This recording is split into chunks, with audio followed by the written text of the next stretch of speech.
I was about to do a review of a foot file, but I thought I'd do something a little bit more important than a 3-pound foot file.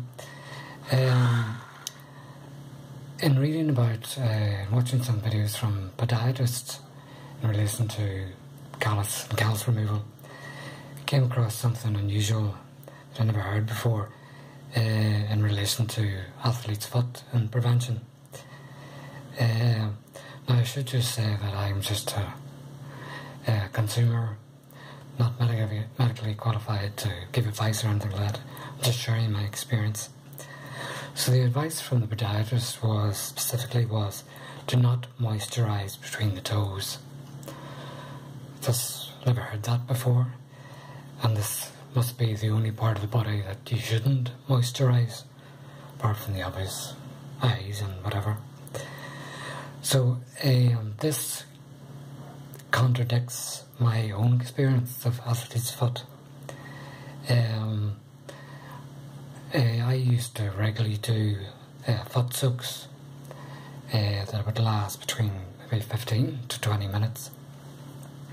This was for magnesium, either magnesium chloride or Epsom salts.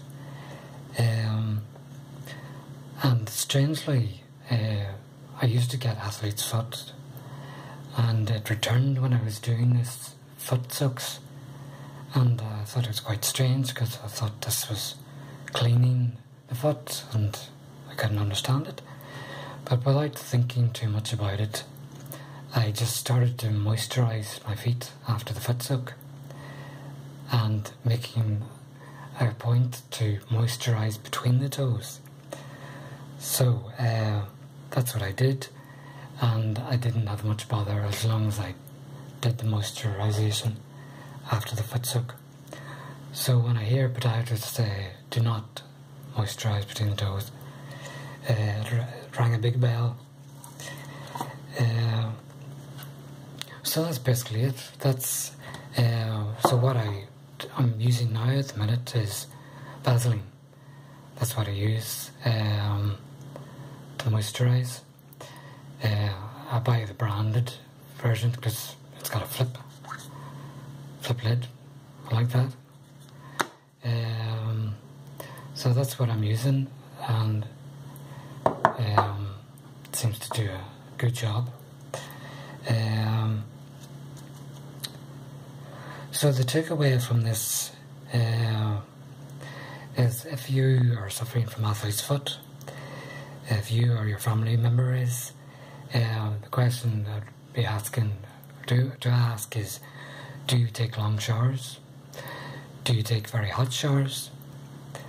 And maybe the answer to that question might give a clue as to why you may be suffering from athlete's foot.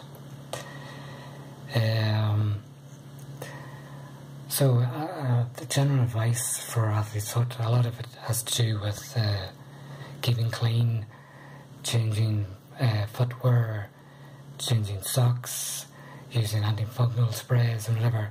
So it leaves the sufferer, the patient, thinking, oh I got clean. And they may be inclined to clean a bit more. I'm not cleaning enough. So my experience doesn't fit with that at all.